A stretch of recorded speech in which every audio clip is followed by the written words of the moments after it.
Listo, entonces hoy arrancamos otra sesión del Seminario de Epistemología Contemporánea.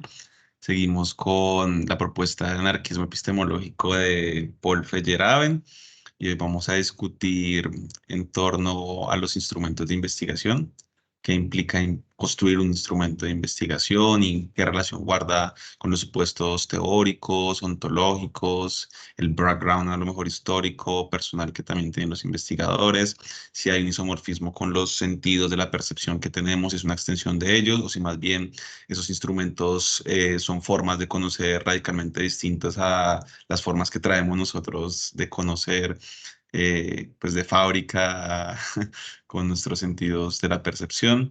Y bueno, como todas estas cosas relacionadas con pues los instrumentos que obviamente arrancan con esta discusión pues en torno al astrolabio y todo esto de Galileo, pero que bien podemos extender a nuestras disciplinas, a las ciencias sociales y pues otros campos seguramente. Entonces, no sé si alguno de los dos tiene alguna reacción escrita que quisiera compartir o buena cosa. Sí, pues yo escribí algo Adelante. relacionado. Antes Voy a aquí, compartir aquí, ¿no? sí, espera que tal no lo he colocado aquí como moderador. Listo. Y Camitán. Bueno, listo. Ya estamos los de moderadores. Listo. Bueno, digamos que como son capítulos que se centran mucho en lo que está sucediendo entre Copérnico, Galileo, etcétera, pues las reflexiones que me generaron en relación a la teoría social, pues son las siguientes, ¿no? Cumplimos con la academia y las exigencias de nuestro tiempo histórico. ¿Podría agrandarlo un poquitico, Cristian, por favor? Es que no Sí, sé. no Ay, sé, espera un segundito, es que no tengo una hojita para ir anotando los comentarios. espérate a ver, no sé si se ve más amplio. ¿Qué dice la compañera? ¿Si se ve más amplio? Yo la veo bien, ¿Sí? Listo, esperemos no a que sé den algo. qué, pero sí está bien. Dale. Listo, listo, listo, mejor. Listo, dice, cumplimos con la academia y las exigencias de nuestro tiempo histórico. Los instrumentos, los métodos y las distintas formas en que construimos conocimiento están atravesadas por influencias políticas y por la estética. Fue la experiencia y no las matemáticas lo que llevó el telescopio.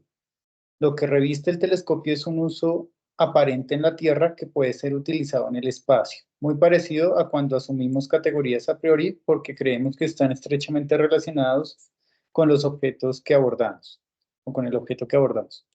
La confianza que colocamos sobre los autores, sobre las metodologías y las técnicas muchas veces se convierten en un encierro. Le damos estas construcciones como un sentido mejor y superior de la misma manera que Galileo lo hacía con el telescopio. Lo que me parece bastante interesante es que aunque se construyan afirmaciones nuevas, estas se encuentran cargadas de premisas anteriores.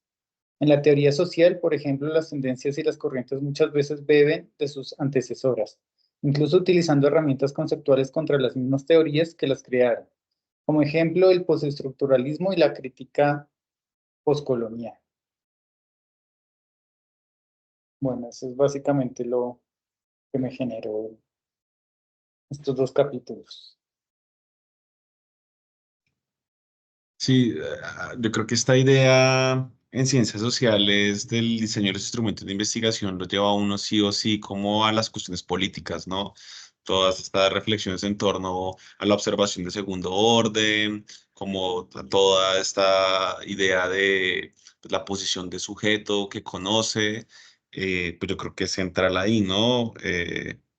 Y también me llama bastante la atención esto que usted menciona del culto a la teoría, ¿no? Que acontece pues siempre como con escuelas y los profes y entonces la gente resulta siendo Foucaultiana o Bourdiana o yo qué voy a saber. Y pues sí, muchas veces esas teorías terminan pues sesgando un poco la realidad que nos proponemos conocer y a lo mejor en vez de aclarar lo que acontece en los contextos situados empíricos que nosotros estudiamos, a lo mejor oscurece cosas porque pues como decía Hugo Semmelmann, esta idea de traer categorías que casi siempre, al menos en ciencias sociales, han sido hechas en Europa, por allá hace un montón de tiempo, para leer nuestros contextos, pues muchas veces en vez de aclarar la realidad, la oscurece un montón y a lo mejor estaría bueno, pues como lo mencionó también usted al final, pues, prescindir un poco de esas teorías o criticarlas también, pero también volver un poco a este principio, otra vez un poco empirista de, pues vamos a ver la realidad, ¿no? Vamos a ver los hechos un rato, a ver qué pasa, eh, pues un poco para poner en crisis también las teorías y pensar también pues nuevas teorías, ¿no? Que es un poco también la idea de la contrainducción a la que nos invita Feyerabend, ¿no? Como de arriesgar hipótesis, pues más bien locas respecto a la realidad que nos proponemos conocer y que a lo mejor no son aceptadas dentro del canon de las teorías disponibles o de los métodos o que a lo mejor pues pueden ayudar a pensar de una manera distinta pues la realidad, ¿no?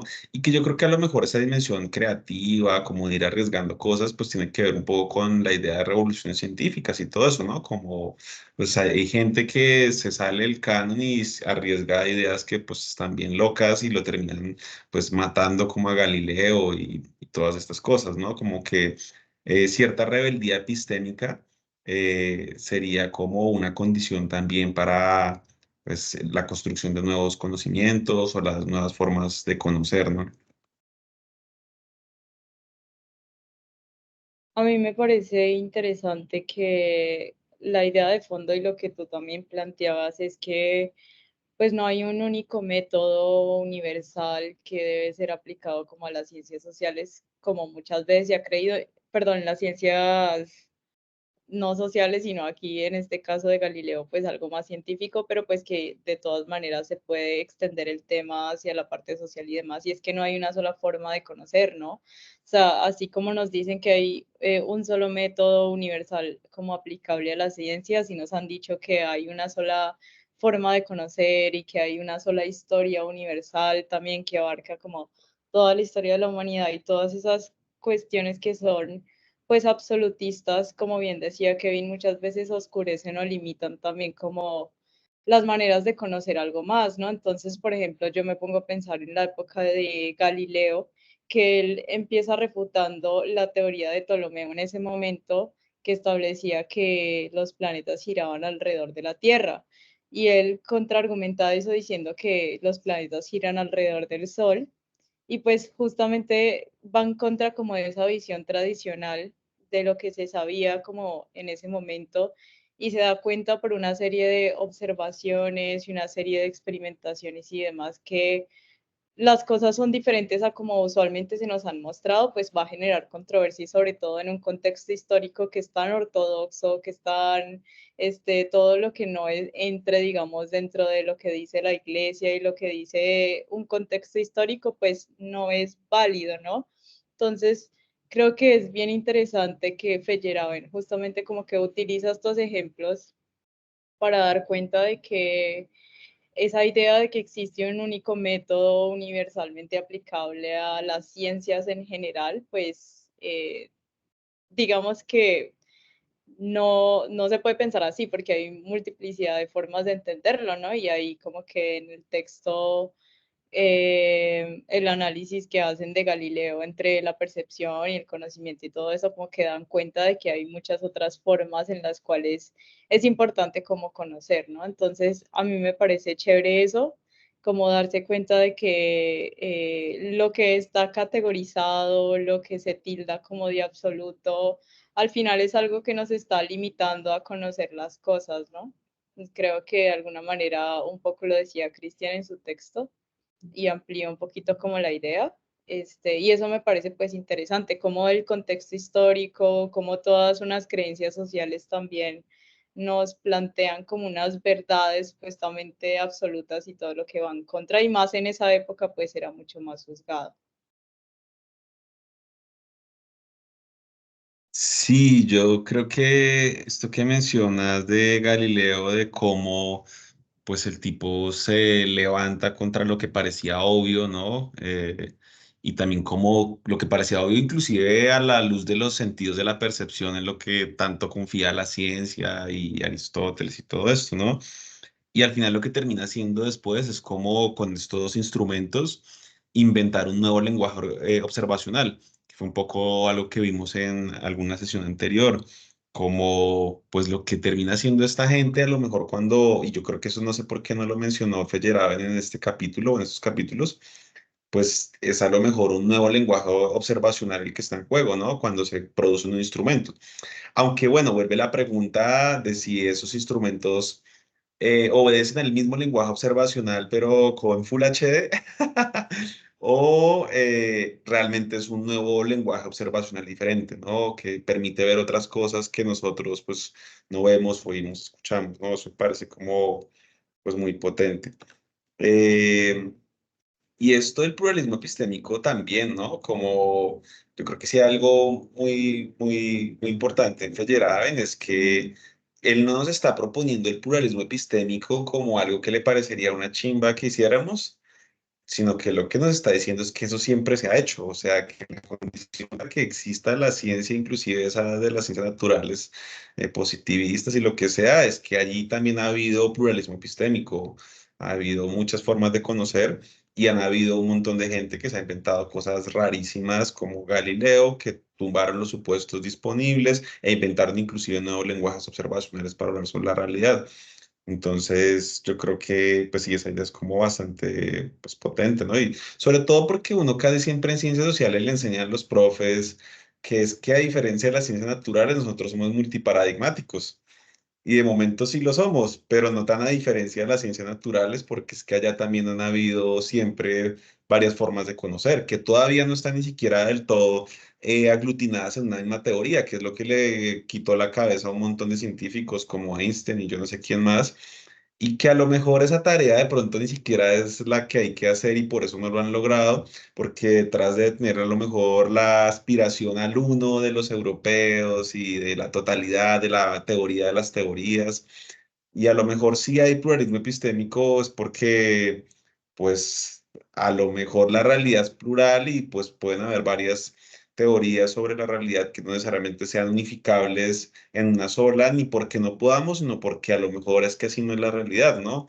Si la realidad es múltiple, pues aspirar a que se pueda aprender en una sola teoría general de la realidad, pues a lo mejor pues no es como el camino correcto. ¿Qué es lo que denunciaba Marcus Gabriel cuando leímos esto de sentido de existencia? Pero a la hora del TL en su último capítulo termina siendo una metateoría de la realidad también, ¿no? Entonces termina cayendo en esa tentación que él estaba criticando.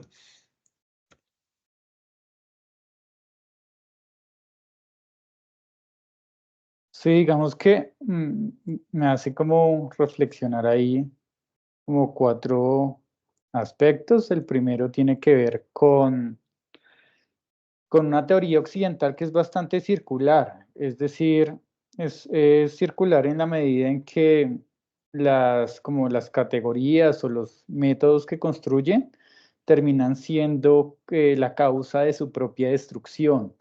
Eh, es inestable de alguna manera. Va el segundo punto. Es algo que creo que hemos venido aprendiendo con los años y con las lecturas, y no hablo por mí, sino digamos como una experiencia de la época, es que todo está incompleto. Parece que si la premisa es, si podría ser algo así, como un axioma, es que las cosas están incompletas, siempre son carentes, siempre son precarias en cuanto a su utilidad, o sea, como que siempre tienen un límite, un lugar, o sea, no pueden acapararlo todo. Y que eso me lleva a un tercer punto, digamos, estas mentes o estos grandes compiladores, porque hay muchos libros que terminan siendo como esos grandes compiladores, hacen como el uso de Kant, ¿no? Recordemos que Kant es un hombre que nunca sale de su pueblo, pero que muchos dicen logra comprender el mundo, ¿no? Y es esta figura del sujeto europeo que comprende el mundo con sus categorías, con sus axiomas, con sus premisas, y que no le hace falta ver más ni comprobar más, que vuelvo al primer punto, como que todo termina siendo muy circular, ¿no? Y eso suele pasar bastante cuando los estudiantes le preguntan a uno, pero profe, entonces, ¿cómo es? ¿Cómo lo utilizo? ¿Cómo hago? porque en definitiva lo que está tiene que ser como útil o tiene que contestar el para de algo muy funcional, tiene que ver también con nuestra época, ¿no? Y termino con lo siguiente, la cuarta idea es que precisamente la época hace que pues uno se comporte de determinadas maneras y por eso es que colocaba la palabra estético en el texto y es que pues las formas también son importantes, las formas y el contenido son importantes y Galileo si bien irrumpe su manera de hacerlo y es muy chévere las anécdotas que va contando el autor, pues terminan siendo como un tire y afloje con cosas que van pasando en el camino, con cosas que no le salen o con críticas que se le hacen y él va acomodando o con cosas que recupera y eso hace precisamente como que se tumbe esta idea del hombre que lo conoce todo o el genio que va a pegar el cambio, sino que efectivamente es una alimentación colectiva que creo que a Europa le ha costado mucho entender eso, sobre todo en la teoría, porque en su historia uno lo ve de manera muy clara como estos tipos se levantan y caen a partir de sus destrucciones, ¿no? Sus propias destrucciones, pero en términos de conocimiento sí tienen todo el tiempo estos referentes de metodologías incluso que avalan el tema de la biografía, el tema de la entrevista al genio, el tema de todo lo que implica una propiedad intelectual sobre las obras, bueno, etcétera.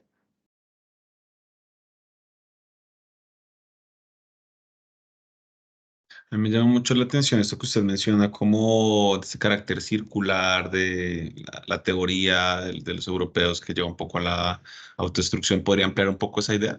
Por favor.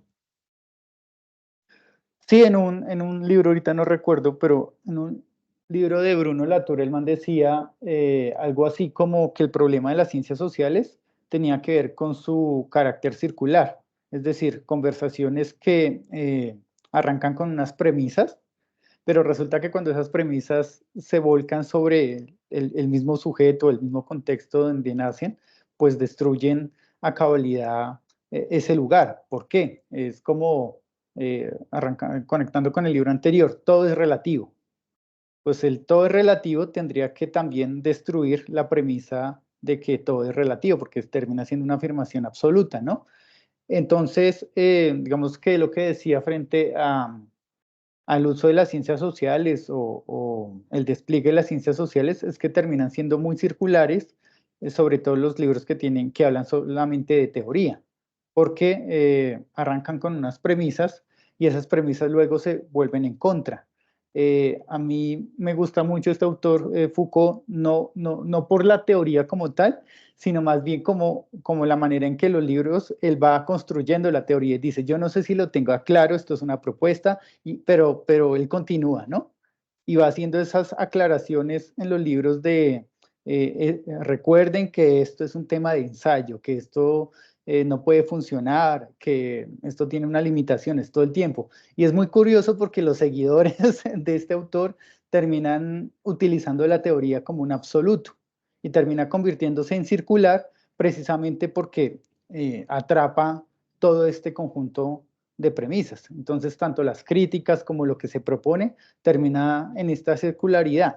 ¿Por qué la llamo que es una experiencia occidental? Porque me parece que desde otros referentes, como puede ser América Latina, parece que sí se quisieran mantener algunas tradiciones puntuales o respetar unos cimientos ontológicos. Estaba hablando, por ejemplo, con lo referente al giro ontológico. Es como aceptar que hay unos lugares que no pasan por la deconstrucción. Yo no sé, pero que a mí este concepto de la deconstrucción sí me genera bastante problema, digamos, es otro que termina siendo muy circular y es como todo se puede construir, todo se puede transformar, pero en definitiva nada es esencial, ¿no? Pero en definitiva lo que termina ocurriendo es que pues la esencialidad entonces de la teoría es que nos la pasamos deconstruyendo todo el tiempo. Y lo que uno miraría desde el giro ontológico es que sí puede existir unas afirmaciones que se salgan de estos paradigmas, voy a llamarlo así como cosmopolitan, como muy anglo, y afirmen una existencia como una vía, yo no sé si llamarlo tradicional y conservadora, pero sí como una vía una vía alternativa que trata de resolver o de romper con ese círculo vicioso que se genera muchas veces en las ciencias sociales, ¿no?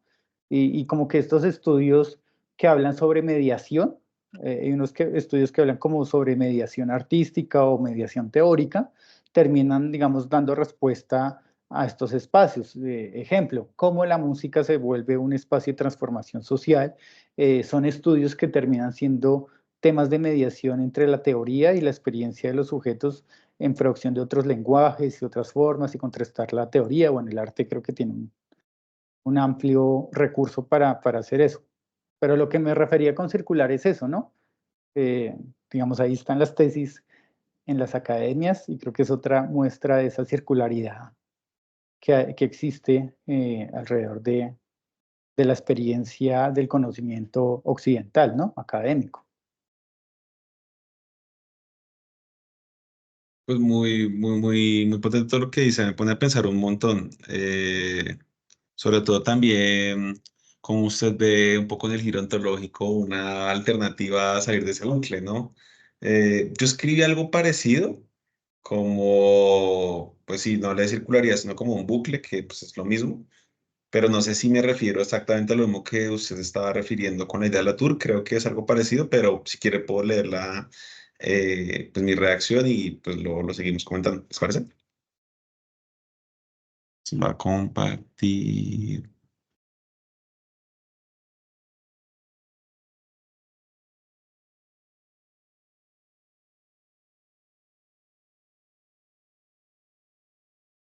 Ahí se ven. Listo. Galileo concebía los instrumentos de observación como sentidos superiores a los de la percepción humana. La imaginación humana y la técnica permiten construir nuevas formas de estudiar la realidad. Los instrumentos de investigación que diseñamos son una extensión de nuestros órganos sensibles, es decir, son construidos de forma antropocéntrica, o algunos instrumentos permiten conocer de una forma diferente a la que conocemos los humanos con nuestros sentidos. Los instrumentos de investigación que diseñamos en ciencias sociales nos acercan más a la realidad o ofrecen lecturas del mundo sesgadas por las teorías, supuestos ontológicos, trayectorias sociales y convicciones políticas de los investigadores. En ciencias sociales, ¿cuál es el peso de la teoría en el diseño de los instrumentos de investigación?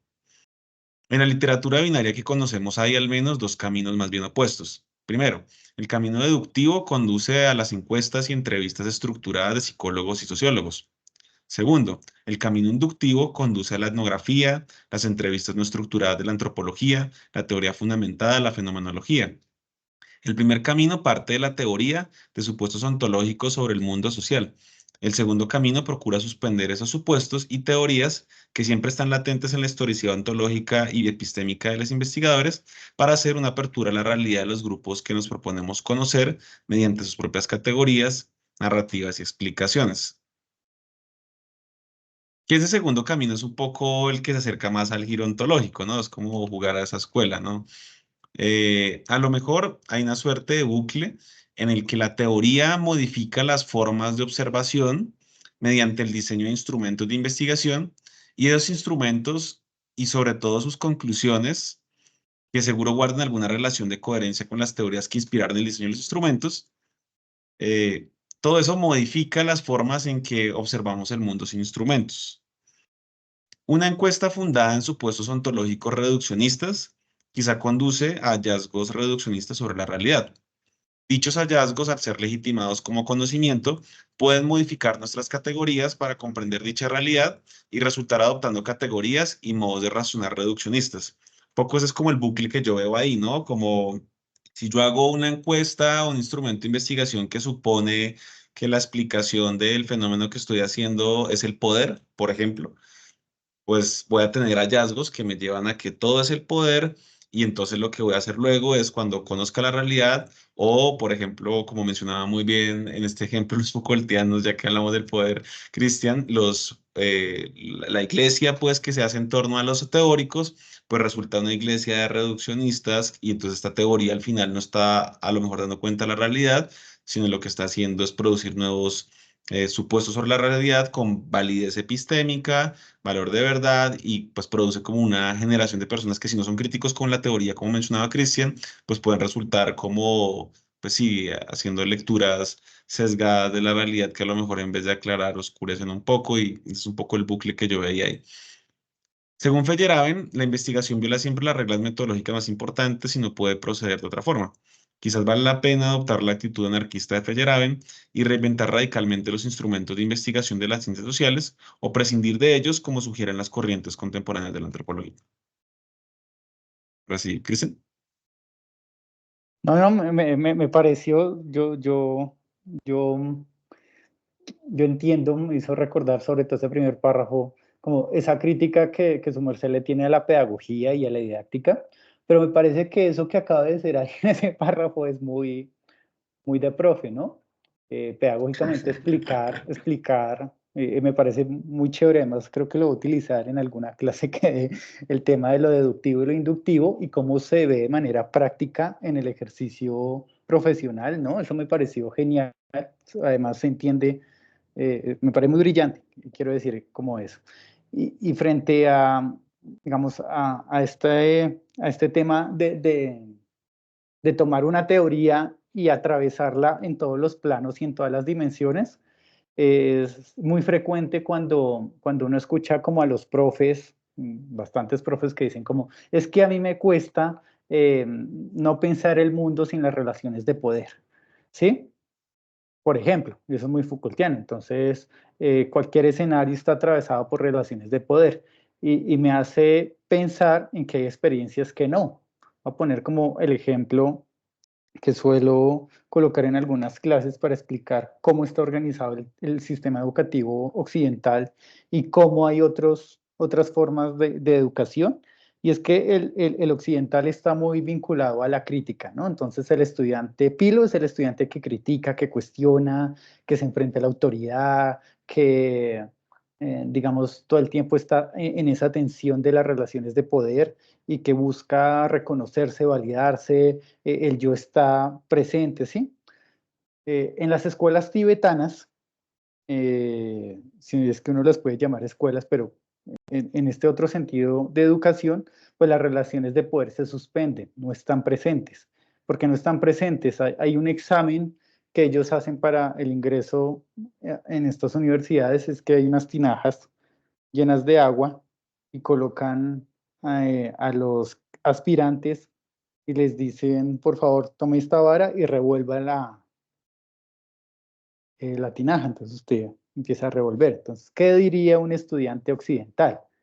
En algún momento, llevan mucho tiempo revolviendo ahí. Entonces el estudiante occidental dice, ¿para qué? O sea, ¿cuál es el sentido? ¿Sí?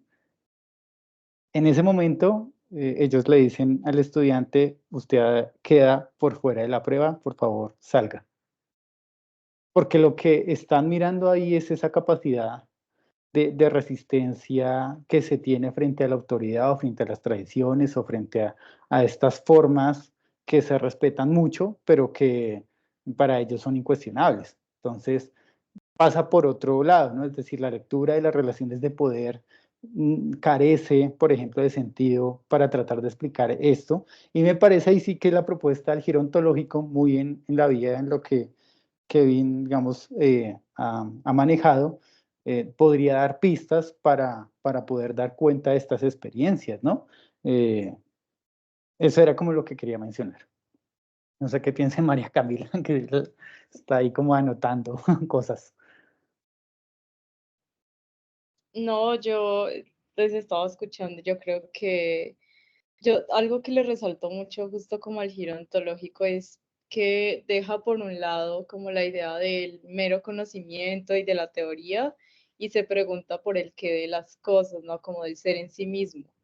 Entonces, muchas veces, y esto también cuando los escuchaba, creo que en el texto de Feyerabend y en el ejemplo de Galileo, que él comienza a decir cómo nosotros podemos como interpretar algo o conocer algo porque también tenemos unas referencias que nos familiarizan con un objeto que es observado. Entonces, por ejemplo, tenemos una silla y así veamos una silla completamente diferente, siempre vamos a tener elementos de referencia que nos relacionan en eso. Entonces él decía un poco que cuando percibíamos como los objetos terrestres era más fácil por eso, pero cuando percibíamos los objetos celestes no, porque no teníamos ningún tipo de referencia. Entonces, de alguna manera siempre nos vamos a la idea de que en la teoría de alguna manera y en estas referencias encontramos como lo que es porque es perceptible ante nosotros y es lo que podemos conocer, ¿no? Un poco como al estilo kantiano de que lo que se nos presenta ante nosotros pues es lo que podemos conocer, pero aquello que carece de esas referencias y que de pronto no tiene un sustento completamente teórico se invalida mucho.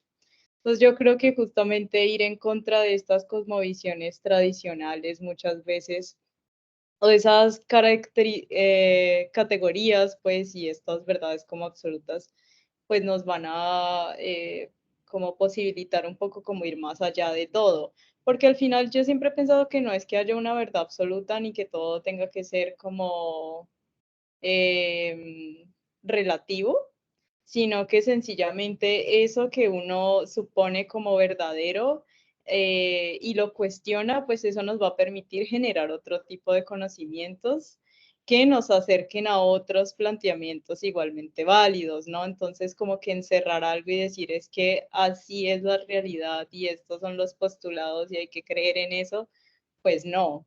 Entonces, creo que justamente esto que hace Galileo, que va en contra de esta visión tradicional de lo que es el cosmos y de cómo funciona, en un contexto histórico que tampoco se valida como que haya una opinión mucho más contra esos postulados, pues termina siendo muy revolucionario de su parte y creo que también pues como ir en contra de, o sea, la filosofía un poco se sirve de que de esos postulados o de esas cosas que se consideran como verdaderas, poder cuestionarlas justamente para plantear de ahí otros problemas. Entonces nunca vamos a basarnos tampoco como en un absolutismo, porque ni creo que las teorías sean totalmente reduccionistas como para decir aquí está todo, porque en una teoría se puede sustentar perfectamente y observablemente pues tampoco se puede.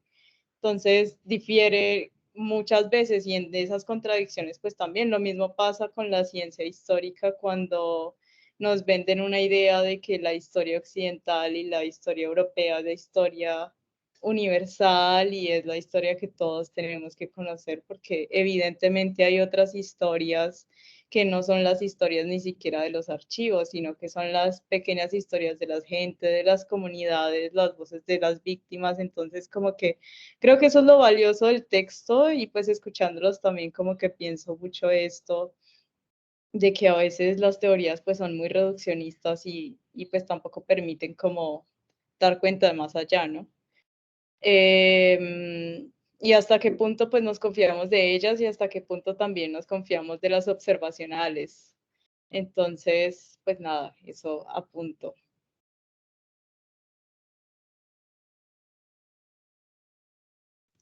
Es último que mencionabas sobre la historia, como en términos metodológicos, me parece como muy potente, porque, claro, es como esta idea de que a lo mejor si yo tomo decisiones epistémicas, metodológicas, sobre todo relacionadas con, pues, cómo va a ser la historia, y si la historia de los documentos, pues lo que voy a conocer es la historia que fue escrita, ¿no? Y no voy a poder visibilizar pues las otras historias, ¿no? Un poco como las decisiones metodológicas, pues tienen como correlatos invalidaciones ontológicas, ¿no? Eh, o al contrario, si yo tomo la decisión de, bueno, va a ser historia oral, pues entonces eso tiene una consecuencia ontológica, es que se abren nuevos mundos que parecían, pues que no existían, ¿no? O por lo menos desde el punto de vista del archivo, ¿no? Lo mismo la arqueología, ¿no?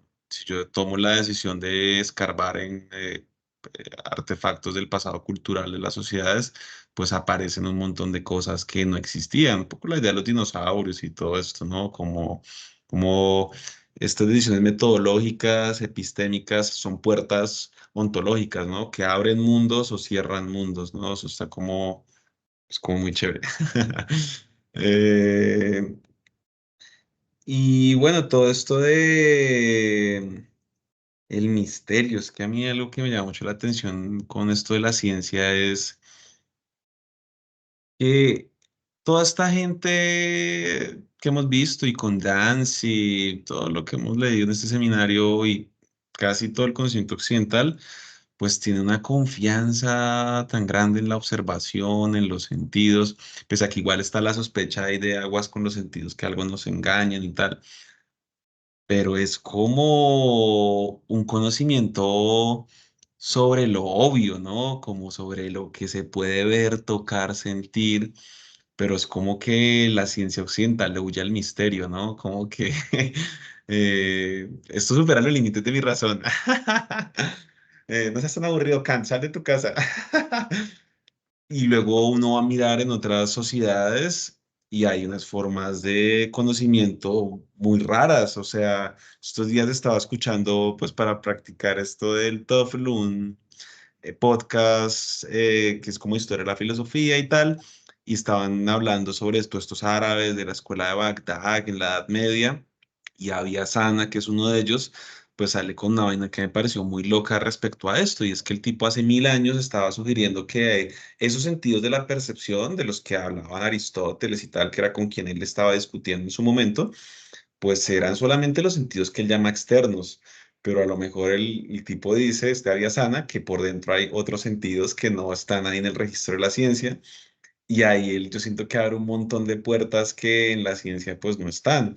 Una de esas cosas es, por ejemplo, algo que pues es una palabra toda rara en árabe, pero que medio lo traducía en inglés como intencionalidad o algo así, y es como esto de que la gente tiene olfato y como que la gente sospecha que algo pasa, pero que son cosas que no pasan por el lenguaje ni por lo que se ve, se siente, se oye. Se coloca el ejemplo de una oveja, no tiene que ver al lobo abrir los ojos y sacar los dientes para saber que eso está peligroso. La oveja apenas sabe, huele al lobo, sabe que ahí es que abrirse de ahí porque eso se va a poner peligroso.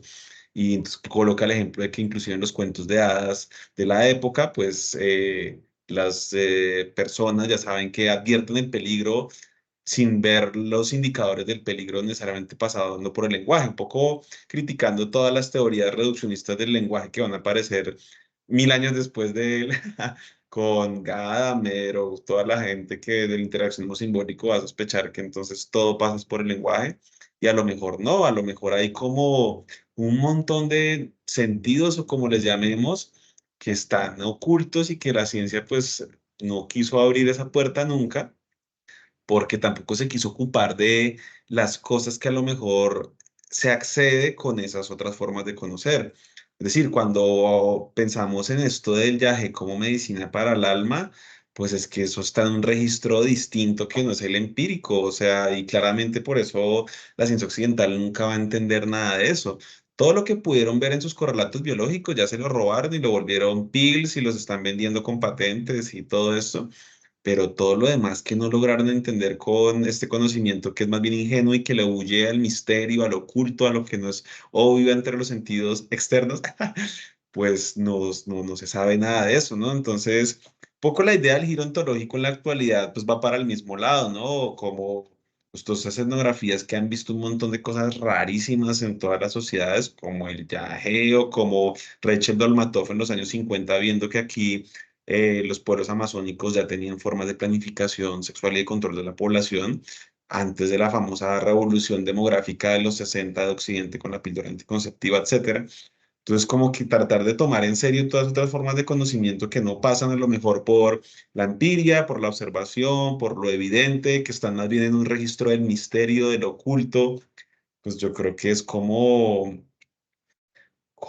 pues muy atractivo, a mí me llama eso bastante la atención. Y siento que también hace parte de cierto espíritu de apertura epistémica de la época y apertura ontológica, porque es lo mismo, o sea, ya inclusive ciertos europeos y gringos bien blancos y tal, se han subido al bus porque ya saben que a lo mejor lo que existe no es reductible a la física. Entonces ya Bruno Latour, ya que lo mencionaba Cristian, pues estaba sugiriendo que estos seres de la transformación, los espíritus, etcétera, pues es que en todas las sociedades que hemos hecho etnografías existen, o sea, y hay todo un conocimiento sobre eso. Y a lo mejor inclusive en Occidente pues también los hubo, porque todos esos europeos que empezaron a hacer ciencia creían era que el mundo era hecho por Dios, pero Dios lo hizo matemáticamente, y entonces había que era buscar en esa forma de que Dios pensó el mundo, los misterios del mundo, pero eran misterios matemáticos, ¿no? Entonces esa gente también sospechaba que había una dimensión metafísica, sospechaban todos los cristianos que había un alma al menos. O sea, inclusive en Occidente no se salvaron de ver esta dimensión, pues no física de la existencia. Incluso Latour dice que luego ya en la modernidad y la racionalidad, pues tampoco pudieron con ello porque esos seres raros siguen apareciendo en los sueños de la gente o en la esquizofrenia que luego se llamó. O sea, como que parece, y esas corrientes contemporáneas van hacia allá, que todas estas formas de conocer que tenemos por conocimiento hasta ahora, yo creo que estamos como en un punto de quiebre. O sea, esto de la IA y todo eso es como que esta forma de conocer ya está llegando como a lo último de su magia, porque esto de que nos podamos comunicar con ondas que no vemos, que no palpamos, eso también es una magia que olvídense. Pero entonces a lo mejor estamos como en una transición en la que pues a lo mejor esas otras formas de existencia y de conocimiento, pues quién sabe si entran en diálogo con las de Occidente. A lo mejor puede ser muy peligroso y por eso es mejor que no haya pasado todavía. Imagínese la brujería en manos de los gringos, del Pentágono, una bomba de las almas. Porque al final la ciencia de los europeos ha sido la ciencia de la guerra, ¿no? Yo no sé esa vaina, pero allá me fui como para otro lado. Cristian. No, créeme que no te fuiste por otro lado porque precisamente la intervención que iba a hacer es referente a eso. Cuando me refería a que, pues esta idea sí es muy marxista, como que estos estados o estas formas crean sus propias maneras de destrucción, o sea, como su autodestrucción. Eh, Estaba pensando en el pensamiento binario, que es muy recurrente en Occidente, para alejarse de los otros, de lo no occidental, ¿no? Entonces, este civilizado, barbarie, estas cosas, suelen ser muy utilizados para ellos para validarse, ¿no? Pues digamos que desde nuestros lugares situados, también lo usamos para criticar precisamente a Occidente en esas vertientes. Y voy a lo siguiente.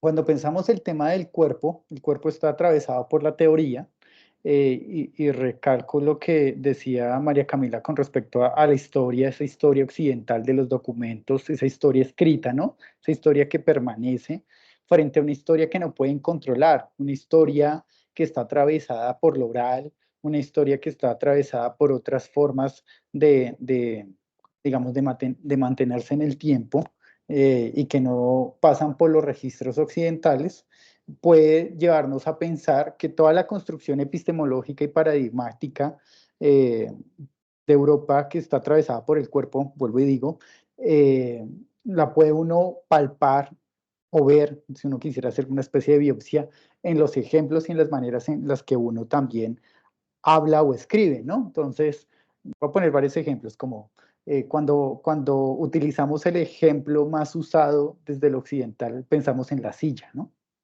¿Por qué la silla? Porque la silla es una invención de Occidente para unos requisitos, etcétera, ¿cierto? Y los ejemplos que se utilizan a nivel filosófico siempre ponen la mesa, la silla, etcétera. A mí siempre me ha generado curiosidad eso, pero cuando explica o uno ve fragmentos o ve narraciones desde otros lugares, no utilizan como ejemplo la silla o la mesa, utilizan el sol, el agua, el aire, utilizan otras formas. Quizás, y quiero pensarlo así, uno encuentra que el conocimiento en Occidente, que es traducido o que es entendido a través de la ciencia, y eso lo decía muy bien Kevin finalizando, está más pensado en un tema de control, de conquista, de guerra, ¿no? Si uno ve la experiencia de Occidente, de esa Europa, está la ciencia en ese desarrollo todo el tiempo. Quizás, y eso se ve en los ejemplos, en las invenciones, en cómo se piensan los problemas, en cómo se dan las metodologías, en cómo están atravesados ellos por toda la experiencia de este conocimiento por controlar el afuera.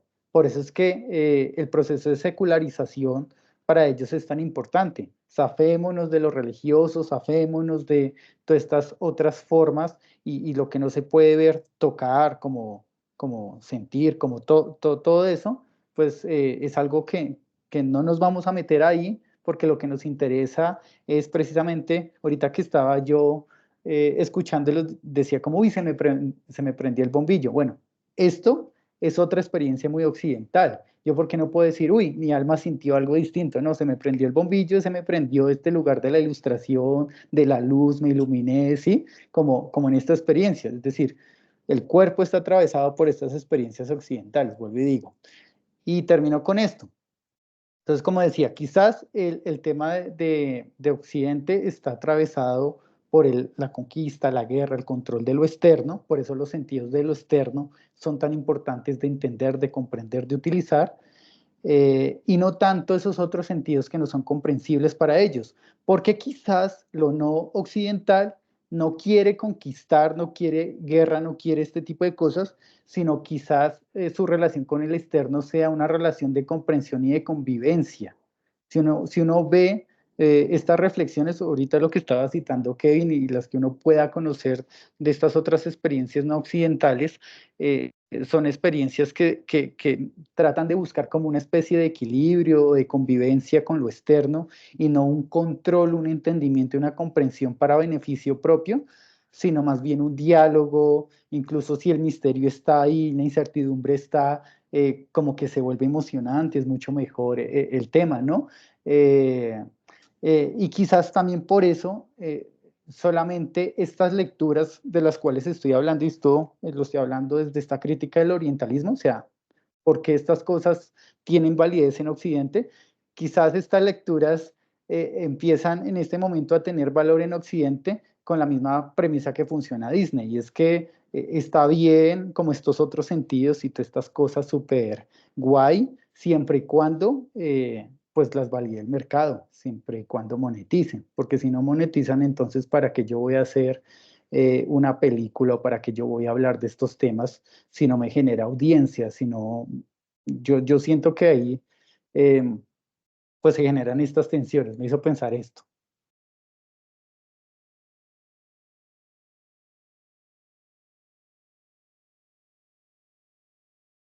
Bueno, a mí esa idea que usted está ahí como arrojando de que este como interés de Occidente y de la ciencia que conocemos, de volcarse al otro para conocerlo también en clave como el control, me parece pues muy potente, ¿no? Como que tiene que ver un poco con intuiciones similares, por ejemplo, en la escuela de Frankfurt con la idea de racionalidad instrumental o cosas así un poco, pero también específicamente con la idea de la guerra a mí me hace demasiado sentido. O sea, es que yo creo que ellos, toda esa gente hizo una gran reflexión después de la Segunda Guerra Mundial y tal, pero yo creo que falta también la reflexión desde nosotros. O sea, que igual la gente de los estudios postcoloniales viene en eso también hace un rato, pero es que yo creo que los europeos todavía no han dimensionado cuán cercana está la guerra, el poder del conocimiento. O sea, esto de logos a mí cada vez me suena más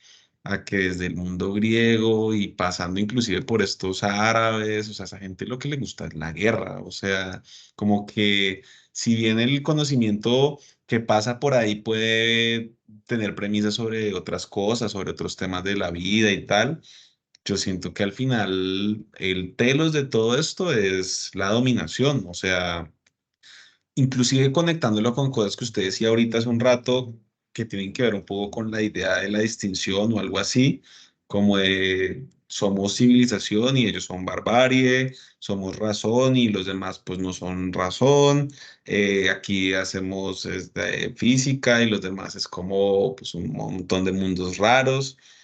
Y al final es como esto es la verdad, la tenemos nosotros en virtud de la razón y todo esto, y esos otros pueblos pues están equivocados, no tienen la verdad.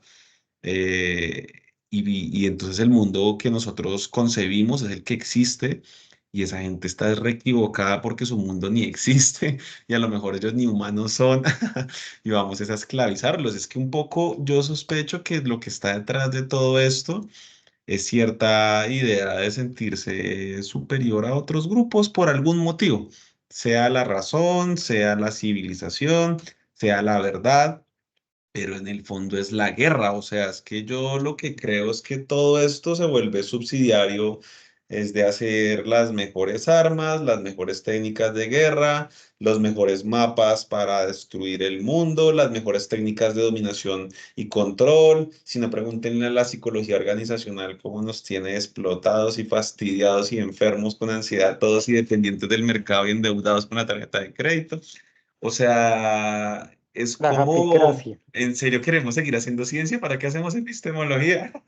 A lo mejor es para caer en cuenta de que esto es una mierda, pero a lo mejor será también un camino para ver que habrán otras formas de conocer que están más chimbas y que no están atravesadas por esta tentación del poder y de control de lo otro, sino más bien pues ciencias abocadas a la liberación, a construir unos mundos pues más chéveres, a hacer una ontología plural que nos permita existir a varios, de varias formas y no solamente la que existieron los europeos blancos, no sé.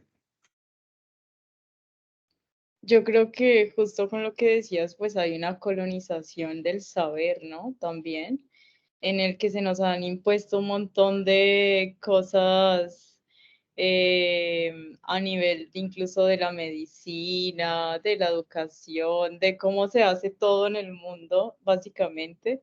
Y de hecho a mí algo que me llamaba mucho la atención, leyendo a historiadores que son historiadores indígenas o de comunidades y demás, es Cuaman Poma, que era un historiador inca, que él en algún momento decía, el cristianismo ya existía antes de que nos vinieran a meter la espada y la cruz, pero fue una excusa para hackear el pueblo, las comunidades. Entonces él lo que hace es hacer como toda una crónica donde ni siquiera escribe, sino que hace puros dibujos para entregárselos en ese momento al rey y le dice, ve, mira, esto es lo que está pasando, o sea, aquí las gráficas te muestro cómo hay abusos a los caciques, etcétera, etcétera.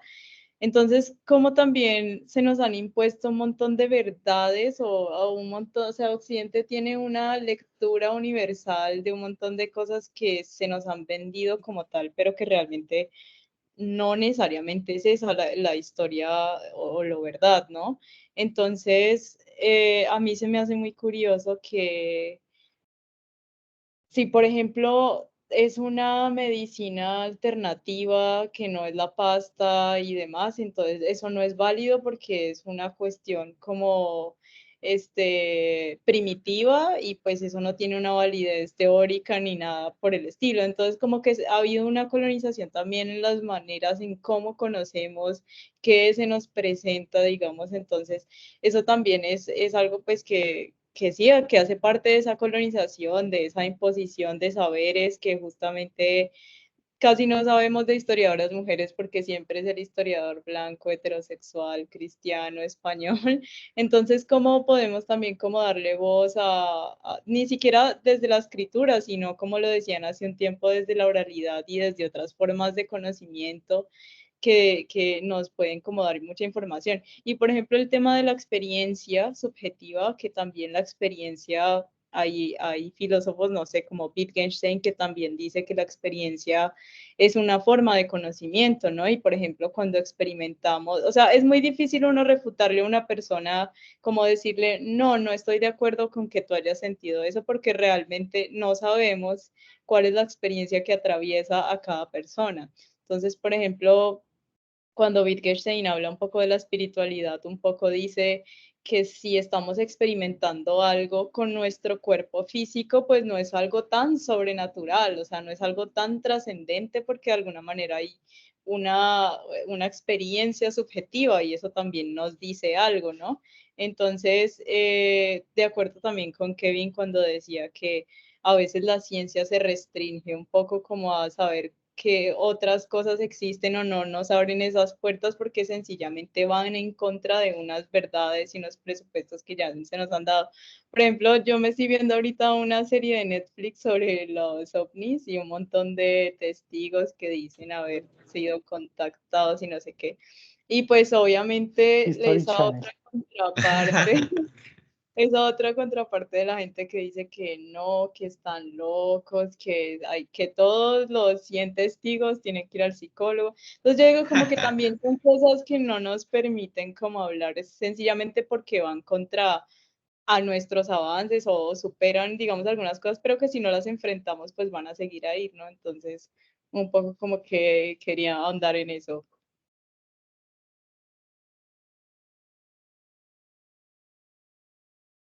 Sí, pues yo creo que a lo mejor hay, pues sí, otras como formas de conocer y de existencia, pero claramente, como mencionas con el caso de los ovnis y todo esto de los 100 vayan al psicólogo, pues es como que se termina imponiendo pues la racionalidad empírica.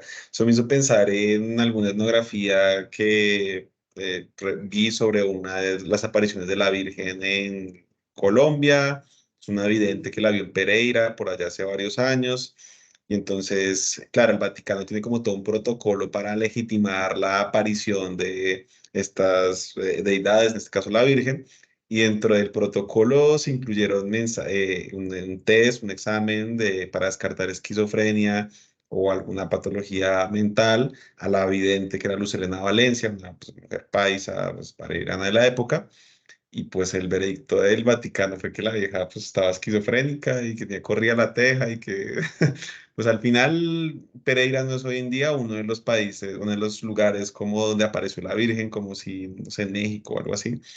Pero es un poco lo mismo, ¿no? Como pues hasta la misma iglesia que se supone que está en un registro que no es el de la empiria y el reduccionismo fisicalista, pues resulta igual también jugando como a lo mismo, ¿no? Como pues no hay como otras formas de conocer y de relacionarse con otras formas de existencia. Y yo creo que el clima en el que estamos es un poco ese, ¿no? Como poner en crisis eso, el hecho de que lo estemos discutiendo ahorita a los albores del 2020, pues seguro eso no estaba haciendo a final del siglo XX, porque había que hacer la revolución y no estar pensando en estas vainas.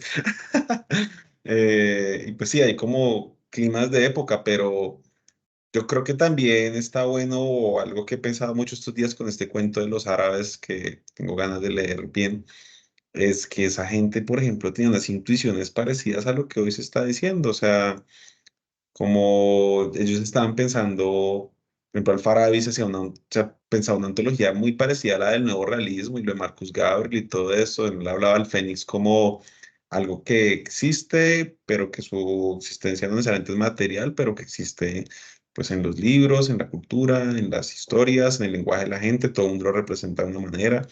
O sea, hace 1000 años ese man ya estaba pensando en una ontología no reduccionista, plural, no fisicalista, y pues a lo mejor hay intuiciones que por la misma colonialidad del saber no conocemos porque no nos enseñan Al-Farabi, Avicenna en el pregrado, en el posgrado, sino nos enseñan después Aristóteles y el método científico y la empiria y el produccionismo, ¿no? Un poco este bucle ahí ontológico y epistémico de la pedagogía, que también puede cumplir una función performativa en la forma en la que conocemos lo que existe y decidimos qué existe y qué no. Pues tendrá que pensar otras pedagogías como plurales y estas cosas. No sé, Cami, si tienes algún texto para compartir o vamos a hacerlo. No, no tengo texto, nada más tomé así como algunos apuntes, pero no. A Ok, la ok. próxima. Vale. Pues ya son las 7, no sé si quieren comentar de pronto algo más sobre todo esto. Ya vamos cerrando por aquí. No, yo ya me tengo que ir porque me están esperando en otra reunión. Listo. Gracias. Vale, entonces quedamos para la próxima sesión, ¿les parece capítulo 11 y 12? A ver si vamos Listo. ya terminando Feyerabend y arrancamos luego con la tour o lo que venga. Listo, dale. Me Yo parece. espero igual conectarme las veces que pueda, porque no creo que pueda seguir así reconstante, pero voy a intentar Tranqui, cuando estar se ahí pueda, cuando pendiente, se igual pueda. como vas informando cómo va todo para estar ahí al pendiente. Vale, ahí seguimos con las grabaciones. Pues un abrazo y que estén bien. Chao. Chao.